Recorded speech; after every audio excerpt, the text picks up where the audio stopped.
édition du journal. Bonsoir et bienvenue. Hector Cooper, c'est fini. Le gouvernement a résilié son contrat.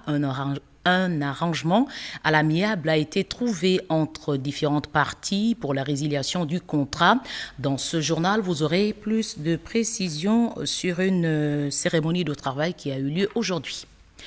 Je vous emmène maintenant sur une route très fréquentée à Kinshasa. La vie a repris au quartier Kaouka, Matongé et Yolo Sud après plusieurs mois de fermeture pour raison des travaux de réhabilitation. La route a été rouverte. Je vous propose de regarder ces images.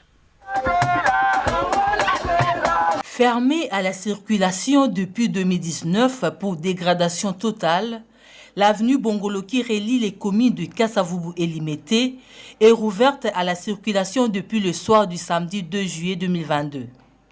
Le président de la République Félix Antoine Tshisekedi est le tout premier usager à l'avoir emprunté le samedi dernier de retour du pôle Malébo où il a remis des résidences aux officiers supérieurs et généraux des FARDC.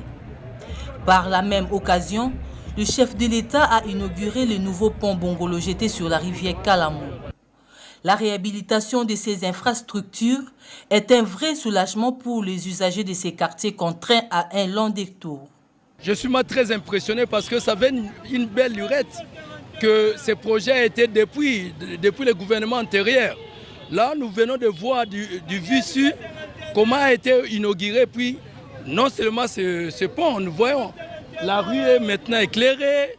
Donc ici, maintenant, cet endroit est révalorisé grâce aux efforts de son Excellence le Président de la République, Félix Antoine Tshisekedi. Et voilà pourquoi je dis tout haut que nous devons lui accorder une seconde chance aux prochaines échéances en 2023. Désormais, on peut partir des communes de Bandalungwa, Ngiringiri et Kasavubu pour déboucher directement à Limete en traversant les quartiers Kaouka et Yolo. D'importants travaux de curage de la rivière Kalamou et le bétonnage de l'avenue Bongolo ont été effectués en plusieurs mois pour rendre cette voie de nouveau accessible. En plus, le nouveau pont Bongolo surélevé facilite la traversée des véhicules, contrairement à l'ancien pont détruit. La chaussée fait 1500 mètres et il y a un canal qui part de ce pont, le pont Bongolo, pour déboucher vers le stade du 20 mai. Alors, le long du canal, il est prévu 2 routes qui longent le canal. Et les 2 routes vont déboucher sur l'avenue Victoire. Et à côté du canal, nous avons réservé un espace de jeu, un aire de repos. Nous sommes plus que satisfaits de voir le président lui-même venir ici visiter l'avancement des travaux du pont. Et de ce fait, je pense qu'il a lui-même, en tant qu'autorité numéro 1 du pays, inauguré de fait ces ponts. Le parachèvement de l'avenue Elengue Saki débouche sur Mongafula permettra le désenclavement total du centre de la capitale vers l'ouest. La réhabilitation de Bongolo, autrefois symbole de la déliquescence de la voirie de Kinshasa, vient de s'ajouter à d'autres infrastructures routières réhabilitées sous l'ère Tshisekedi dans la capitale congolaise.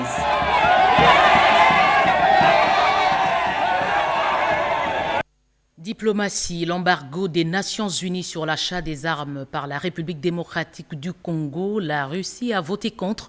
Son représentant RDC a exprimé le soutien de Kremlin à Kinshasa au cours d'une séance de travail avec le coordonnateur du mécanisme de suivi de l'accord cadre d'Addis Abeba, Robert Ndaïchi-Sensei. Suite logique des rencontres d'échange que le mécanisme national de suivi de l'accord cadre a initié depuis plusieurs mois avec les partenaires privilégiés de l'accord cadre d'Addis Abeba.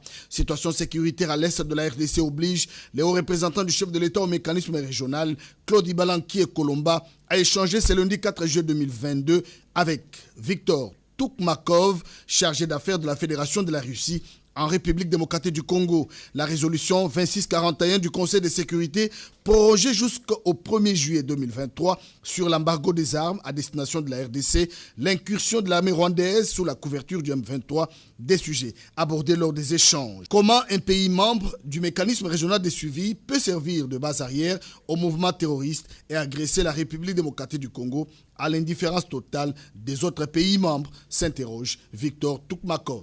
Les Congolais peuvent toujours compter sur la Russie en ce qui concerne la possibilité pour le pays de s'approvisionner en tout le matériel qui est nécessaire pour l'armée et pour la police nationale, pour les autres structures en matière de sécurité.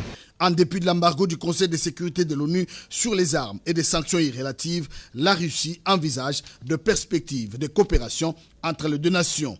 Agression dans l'Est, Karine Rossoki, Miss Indépendance, dédie ses prix à toutes les femmes de l'Est de la République démocratique du Congo et plaide auprès du coordonnateur du mécanisme de suivi de la CORCAD pour un appui logistique au FARDC afin d'en finir avec ces cycles de violence. À toutes les filles de la RDC, particulièrement celles-là qui sont à l'est du pays, qui vivent maintenant un moment très difficile, même pas maintenant, depuis des années, elles vivent des moments difficiles.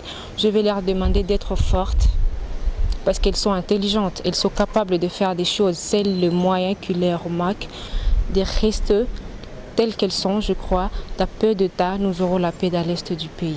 Alors que Kinshasa accuse Kigali de soutenir militairement les rebelles du M23 pour déstabiliser l'Est de la RDC, sa grâce, Dr Tite Andé Georges, archevêque de l'église anglicane du Congo, a dit au coordonnateur du mécanisme de suivi de la CORCAD, Claude Balanki, qu'il faut privilégier l'approche diplomatique du dialogue pour sortir de la crise. Pour Dr Tite, ses collègues du Rwanda sont disposés à fumer les calumets de la paix pour que le peuple de deux pays vive dans la quiétude. Ils étaient plus de 2 millions d'élèves finalistes à passer l'examen national de fin d'études primaires à travers le pays. Des candidats repartis dans plus de 8000 centres. Le temps était donné à Kisangani. Tony Mwaba, vous allez l'entendre, souhaite que les résultats reflètent le niveau réel des enfants. Emmanuela Commissaire Moukatoum.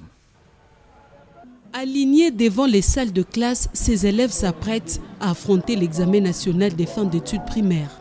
Plus de 2 millions de candidats participent à l'examen national des fins d'études primaires ENAFEP 2022 ce 5 juillet dans toute l'étendue de la République. Le ministre de l'EPST, Tony Mwaba, a donné le coup d'envoi de cette épreuve au collège Maëlle à Kisangani, chef-lieu de la province de la Tchopo. Les candidats seront répartis dans plus de 8000 centres d'examen. Le souhait du ministre est que les résultats qui en découleront reflètent le niveau réel atteint par chaque finaliste. J'en appelle donc les intervenants à tous les niveaux à plus de responsabilités dans les faits et gestes qu'ils auront à poser.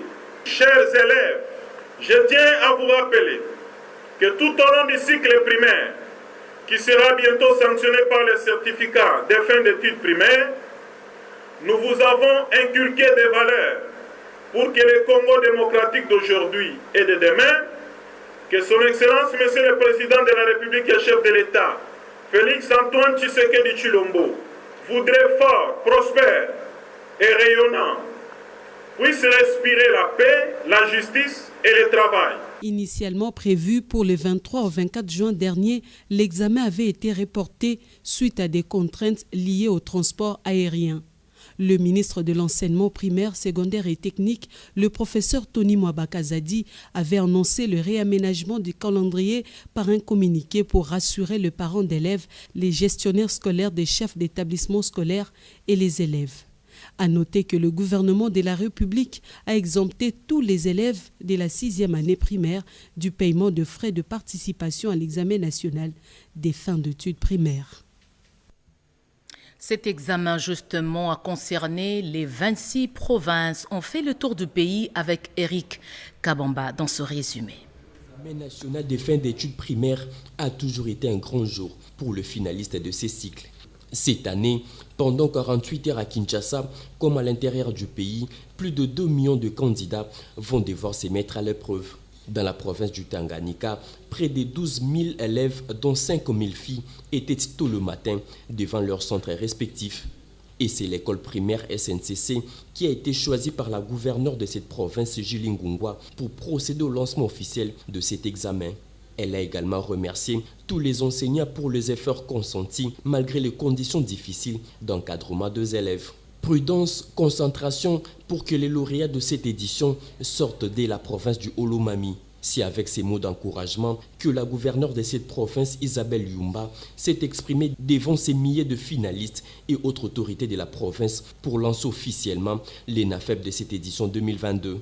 Après ces mots, la gouverneure a procédé à la distribution des carnets de ces examens. La province du Kwilu est parmi les provinces qui ont enregistré plus de candidats finalistes au cours de cette année. Des 196 centres ont été aménagés pour accueillir 50 000 candidats dans le territoire d'Idiofa et 13 centres pour près de 24 000 finalistes pour le territoire de Massimanimba. La gratuité de l'enseignement primaire a eu des effets positifs dans la province du Kwango. Cette province vient d'enregistrer cette année un chiffre record contrairement aux années précédentes. Plus de 28 000 candidats étaient présents pour cette édition de l'ENAFEP 2022 et répartis à 171 centres. Et c'est le vice-gouverneur de cette province qui a procédé.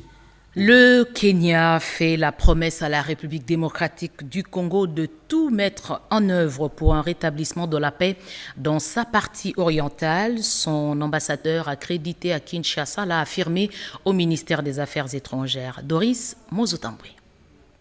La médiation de l'Angola dans la crise entre la République démocratique du Congo et le Rwanda bénéficie du soutien régional.